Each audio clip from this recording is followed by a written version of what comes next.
Mekah, tanah tandus yang dikelilingi bukit-bukit batu, menjadi saksi lahirnya banyak tokoh yang kelak mengguncang sejarah dunia. Di antara mereka ada seorang pria dari kabilah Quraisy yang dikenal memiliki kecerdasan tinggi, lidah tajam, dan keberanian luar biasa. Namanya Amr bin Hisham bin Mughirah al-Makhzumi, kelak dikenal dengan sebutan Abu al-Hakam atau ayah dari kebijaksanaan. Sebutan itu diberikan bukan tanpa alasan.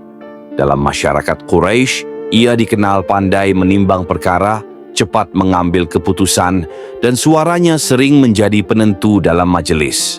Banyak orang menghormatinya. Jika ia berbicara, semua diam. Jika ia memutuskan, semua tunduk.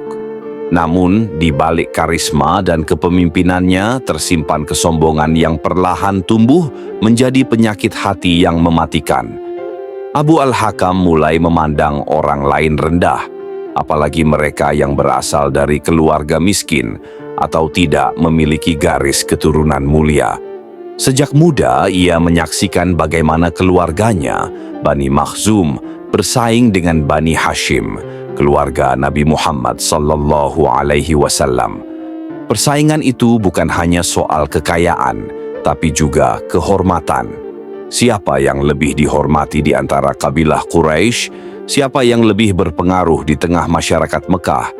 Siapa yang memegang kunci Ka'bah? Siapa yang memiliki lebih banyak pengikut? Bagi Abu al-Hakam, hidup adalah arena gengsi dan kekuasaan. Ia percaya bahwa kehormatan seseorang diukur dari harta dan kedudukan. Maka, ia selalu berusaha agar Bani Makhzum tidak kalah dari Bani Hashim. Namun, semua itu berubah ketika Muhammad bin Abdullah, keponakan Abu Thalib dari Bani Hashim, mengumumkan bahwa dirinya diutus oleh Allah sebagai Rasul untuk membawa agama baru, Islam. Hari itu, suasana di sekitar Ka'bah tenang seperti biasa. Para pedagang menjajakan barangnya, para penyair melantunkan syair-syair pujian untuk dewa-dewa, dan orang-orang Quraisy sibuk mempersembahkan sesajen untuk berhala-berhala mereka. Hubal, Lata, Uzza, dan Manat. Namun, tiba-tiba seorang pria muda berdiri dan berkata lantang, "Wahai kaum Quraisy, sembahlah Allah, Tuhan yang satu. Tidak ada Tuhan selain Dia. Tinggalkanlah penyembahan terhadap berhala, karena mereka tidak mendengar, tidak melihat, dan tidak bisa memberi manfaat maupun mudarat." Semua menoleh. Suara itu berasal dari Muhammad bin Abdullah. Sebagian orang tertawa, sebagian terdiam, dan sebagian lagi, termasuk Abu al-Hakam, menatap dengan penuh kebencian. Baginya, ucapan Muhammad bukan hanya ancaman terhadap agama nenek moyang, tetapi juga ancaman terhadap tatanan kekuasaan yang selama ini dipegang oleh para bangsawan Quraisy. Apakah dia hendak mengatakan bahwa seluruh Tuhan yang kita sembah ini tidak berguna? Gumam Abu al-Hakam dengan nada mengejek. Apakah dia mengira akan membuat kita meninggalkan tradisi kita hanya karena mimpi dan kata-kata manisnya? Namun, kabar tentang ajaran baru itu menyebar cepat. Satu persatu orang-orang mulai tertarik pada ajaran Nabi Muhammad sallallahu alaihi wasallam. Keadilan, tauhid, dan kesetaraan di hadapan Allah. Kaum miskin, budak, dan orang-orang tertindas menemukan harapan dalam ajaran Islam. Mereka tidak lagi harus tunduk pada para pembesar Quraisy yang menindas. Dan hal inilah yang membuat darah Abu al-Hakam mendidih. Jika Muhammad berhasil, katanya suatu malam di majelis Quraisy, maka siapa lagi yang akan menghormati kita? Jika semua manusia dianggap sama, apa bedanya kita yang terhormat dengan mereka yang hina? Orang-orang yang hadir terdiam. Namun, dari saat itu, Abu al-Hakam berubah menjadi musuh utama dakwah Islam. Ketika dakwah Nabi Muhammad sallallahu alaihi wasallam mulai menyebar diam-diam di rumah Arqam bin Abi Arqam, Abu al-Hakam tidak tinggal diam. Ia mengutus mata-mata, mengancam siapapun yang masuk Islam, dan bahkan menyiksa budak-budak yang mengikuti ajaran Nabi. Salah satu yang paling terkenal adalah Bilal bin Rabah. Setiap kali Abu Jahal mendengar bahwa Bilal masih bersyahadat, ia membawa batu besar ke padang pasir yang membakar, lalu meletakkannya di dada Bilal sambil berteriak, "Katakan, Hubal adalah Tuhanmu. Katakan, Uzza adalah Tuhanmu." Namun Bilal tetap menjawab dengan suara yang lemah tapi tegas, "Ahad, Ahad." Suara itu membuat Abu Jahal semakin murka. Ia tidak mengerti bagaimana seorang budak berkulit hitam yang seharusnya tunduk padanya bisa menolak perintahnya hanya karena keyakinan pada Tuhan yang tidak terlihat. Kebencian itu tumbuh, mengakar, dan menjelma menjadi obsesi. Baginya, menghancurkan Islam bukan lagi sekadar mempertahankan agama nenek moyang, tapi misi pribadi, membuktikan bahwa dirinya tidak akan dikalahkan oleh Muhammad, keponakan yatim yang dulu sering ia remehkan. Suatu hari di depan Ka'bah, Abu Jahal mendatangi Nabi Muhammad SAW yang sedang duduk di bawah naungan. Dengan nada mengejek, ia berkata, "Wahai Muhammad, apakah engkau datang membawa agama baru hanya untuk memecah belah kami? Apakah engkau ingin kami meninggalkan Tuhan-Tuhan kami yang sudah disembah oleh nenek moyang kami sejak dahulu?" Nabi menjawab dengan tenang, "Aku tidak datang untuk memecah belah, wahai Amr. Aku datang membawa kebenaran dari Tuhanmu dan Tuhanku. Aku menyeru kalian untuk beribadah kepada Allah yang Maha Esa." Abu Jahal tertawa sinis. "Kalau begitu, tunjukkan padaku mukjizat yang bisa membuktikan bahwa engkau benar-benar Rasul." Namun Rasulullah SAW tidak menjawab dengan keajaiban duniawi. Beliau hanya membaca ayat-ayat Al-Quran dan setiap kata terasa seperti belati yang menembus hati orang-orang Quraisy yang mendengarnya. Namun Abu Jahal menutup telinganya, menatap langit dan berkata dengan sombong, "Aku tidak akan percaya sekalipun engkau bisa menurunkan langit ke bumi." Di antara kaum Quraisy masih ada segelintir orang yang menghormati kecerdasan Abu Al-Hakam. Namun di mata kaum muslimin, ia bukan lagi sosok bijak. Ia menjadi lambang kebodohan dan kesombongan. Maka Rasulullah memberi julukan kepadanya, "Abu Jahal, ayah dari kebodohan." Julukan itu menyebar luas, dan ironisnya justru semakin membuatnya murka. "Lihatlah bagaimana Muhammad berani menamakan aku Abu Jahal. Aku akan membuatnya menyesal," teriaknya di hadapan orang Quraisy. Sejak hari itu, Abu Jahal bersumpah tidak akan berhenti hingga ajaran Islam lenyap dari Mekah. Ia menjadi penggerak utama penyiksaan, pengusiran, dan propaganda anti-Islam di Tanah Suci. Hari demi hari Abu Jahal semakin gelisah. Nama Muhammad SAW kini kian sering disebut-sebut. Orang-orang datang diam-diam ke rumah Arqam bin Abi Arqam untuk mendengar ajaran baru tentang keesaan Allah. Bagi kaum Quraisy, hal ini seperti api kecil yang bisa membakar seluruh Mekah jika tidak segera dipadamkan. Dalam sebuah pertemuan di Darun Nadwa, Dewan Tertinggi kaum Quraisy, Abu Jahal berdiri dan berkata lantang, "Kita tidak bisa membiarkan Muhammad terus berbicara. Ia telah menghina Tuhan-Tuhan kita, merusak kesatuan kita, dan membuat anak-anak muda berpaling dari ajaran leluhur mereka." Para pemuka Quraisy yang hadir mengangguk. Ada Abu Sufyan, Umayyah bin Khalaf, Walid bin Mughirah, dan tokoh-tokoh besar lainnya. Namun tidak ada yang sekeras Abu Jahal. "Demi Lata dan Uzza," katanya, "selama aku masih hidup, tidak akan kubiarkan Muhammad dan pengikutnya tenang di Mekah ini."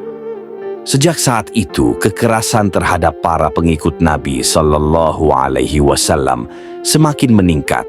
Bilal, Ammar bin Yasir, Sumayyah, dan banyak lainnya disiksa secara kejam di depan umum. Abu Jahal sering menjadi dalang utama.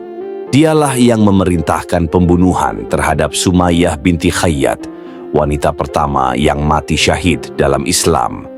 Dengan tombak di tangannya, ia menikam tubuh tua Sumayyah karena wanita itu menolak mencaci Rasulullah Sallallahu Alaihi Wasallam.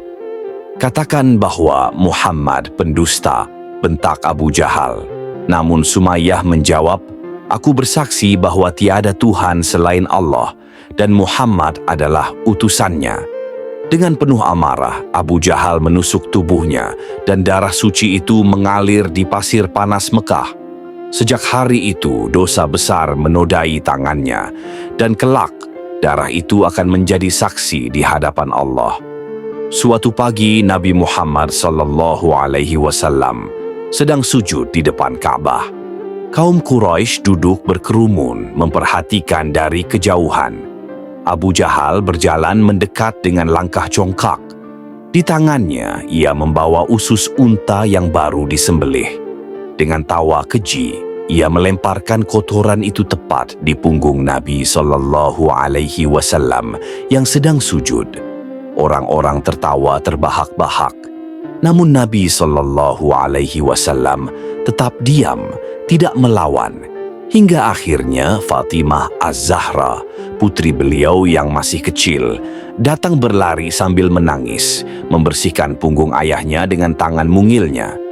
Ketika Nabi Sallallahu Alaihi Wasallam berdiri dan berdoa, wajahnya menatap ke langit. "Ya Allah, hukumlah Quraisy, hukumlah Abu Jahal, Walid bin Mughirah, Umayyah bin Khalaf, dan para pembesar yang zalim." Doa itu didengar oleh para sahabat, dan kelak setiap nama yang disebut itu menemui ajalnya dengan cara yang hina. Namun, bagi Abu Jahal, doa itu justru menambah kebenciannya. Lebih, dia berdoa agar kita binasa. Baiklah, kita lihat siapa yang lebih kuat, Muhammad atau kami. Tahun berganti, semakin banyak orang yang masuk Islam, bahkan dari luar Mekah. Abu Jahal mulai khawatir pengaruhnya menurun. Maka ia mengusulkan rencana jahat kepada kaum Quraisy. "Kita bunuh Muhammad malam ini," katanya. Tapi tidak boleh dilakukan oleh satu orang saja. Harus oleh pemuda dari setiap kabilah agar darahnya terbagi di antara kita. Dengan begitu, Bani Hashim tidak bisa menuntut balas rencana itu disetujui. Malam itu, para pemuda Quraisy mengepung rumah Rasulullah Sallallahu Alaihi Wasallam dengan pedang terhunus. Namun Allah tidak membiarkan hambanya disakiti. Ketika mereka menerobos, yang mereka temukan hanyalah Ali bin Abi Thalib yang sedang berbaring di tempat tidur Nabi. Rasulullah Sallallahu Alaihi Wasallam telah berhijrah ke Madinah atas perintah Allah. Kegagalan itu membuat Abu Jahal marah besar. Ia menjerit di tengah malam, suaranya menggema di gang-gang Mekah. "Muhammad telah lari. Ia telah memisahkan diri dari kami. Demi Tuhan-Tuhan kami, aku akan mengejarnya sampai ke ujung dunia." Namun kejarannya sia-sia. Rasulullah Sallallahu Alaihi Wasallam telah sampai di Madinah dan membangun masyarakat Islam pertama. Sementara itu, Abu Jahal di Mekah semakin gelap hatinya. Ia kini bukan hanya musuh Islam, tapi musuh terang-terangan bagi Allah dan Rasul-Nya.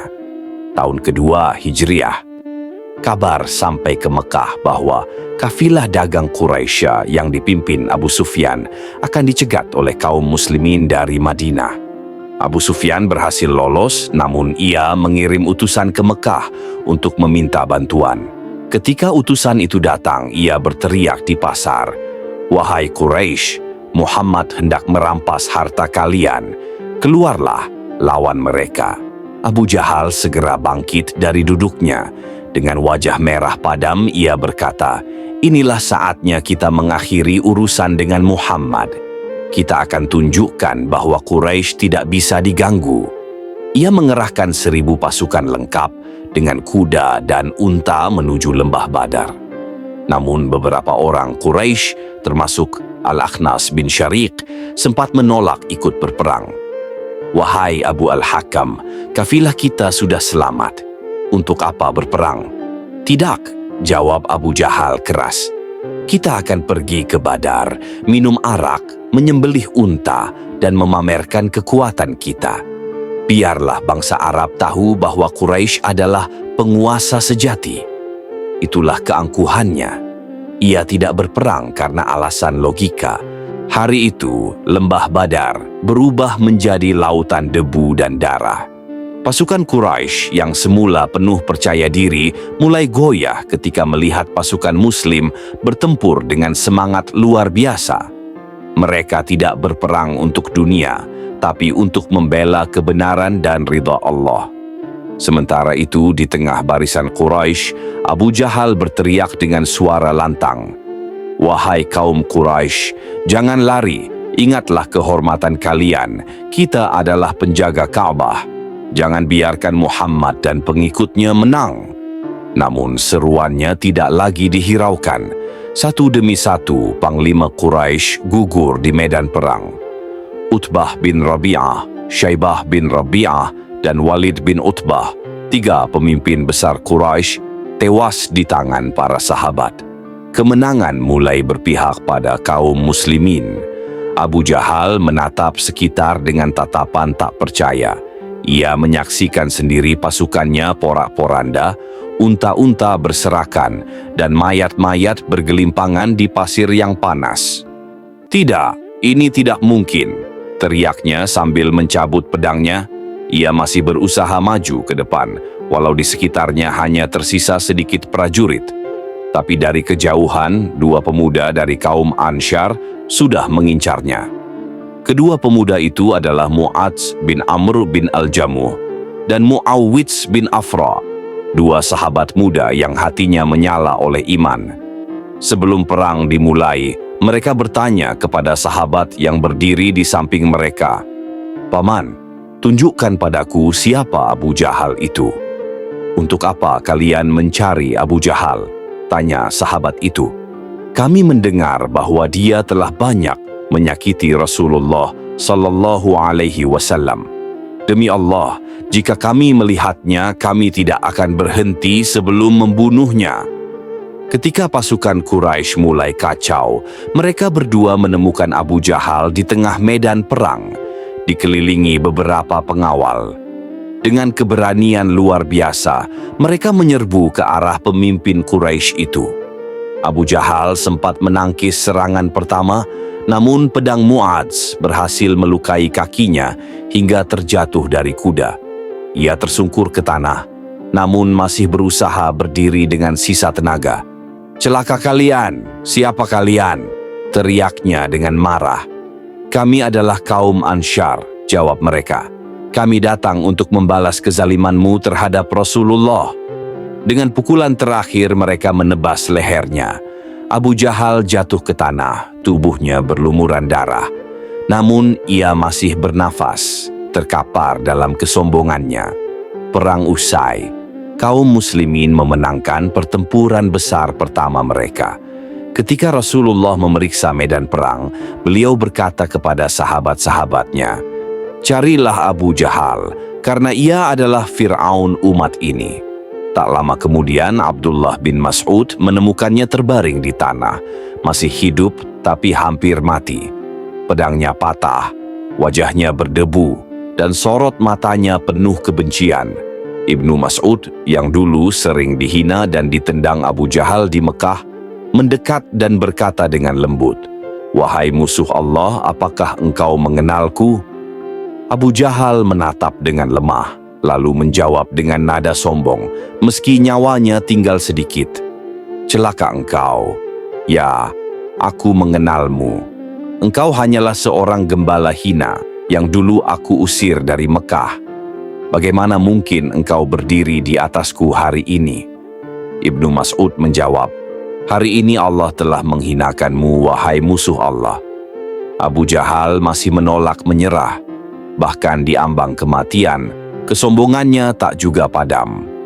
"Bunuh aku dengan cara yang terhormat, jangan seperti orang hina. Dan sampaikan kepada Muhammad bahwa aku telah kalah, tapi lihatlah, aku mati sebagai orang mulia dari Quraisy."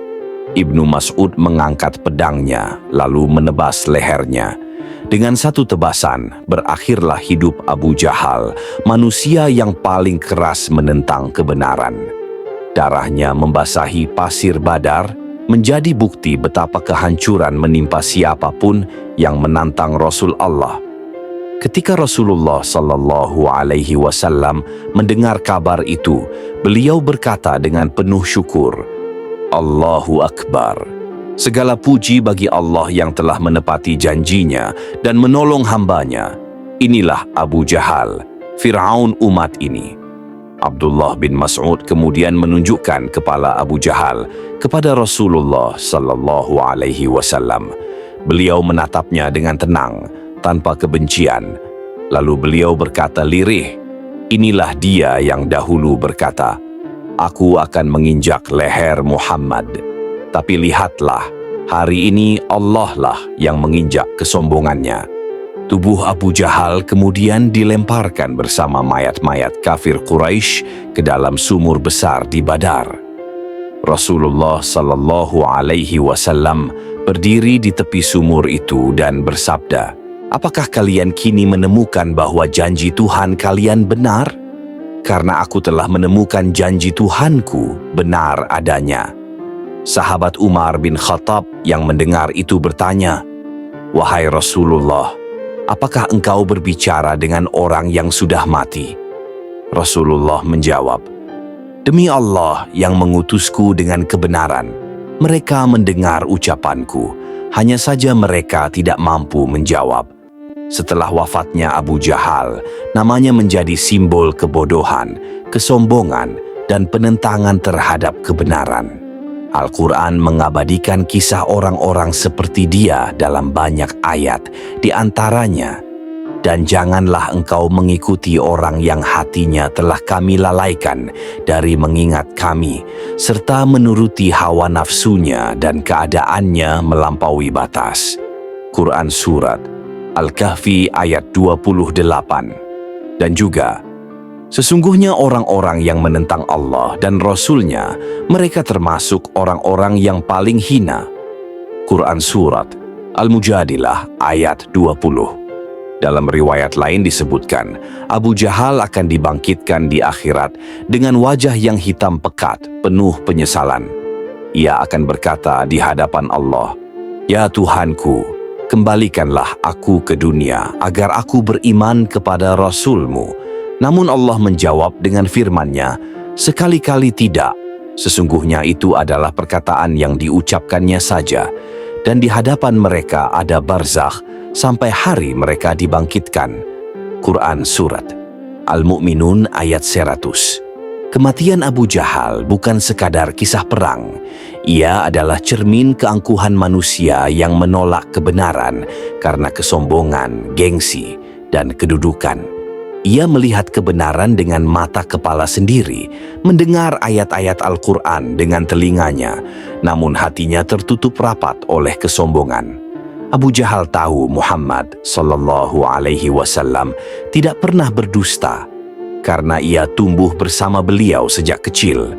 Ia tahu akhlak Nabi mulia, jujur, dan amanah, tapi karena rasa iri, karena takut kehilangan pengaruh dan kehormatan, ia memilih menjadi musuh Allah. Dan begitulah akhirnya, orang yang sombong akan dihancurkan oleh kesombongannya sendiri. Padang pasir Badar kini sunyi.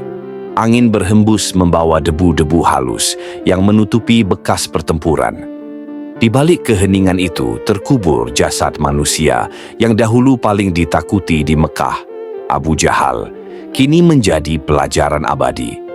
Sementara Rasulullah Sallallahu Alaihi Wasallam dan para sahabat kembali ke Madinah dengan penuh syukur, Islam mulai berdiri tegak, dan nama Abu Jahal yang dulu berarti ayah kebijaksanaan, kini menjadi simbol kebodohan abadi dalam sejarah umat manusia.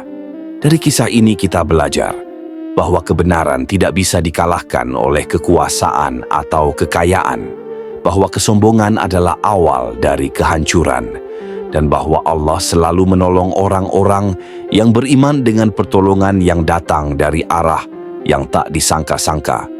Abu Jahal telah pergi, tapi kisahnya tetap hidup sebagai peringatan bagi siapapun yang menolak kebenaran dengan hati yang congkak. Dan Allah tidak menyukai orang-orang yang sombong dan membanggakan diri. Quran Surat Luqman ayat 18.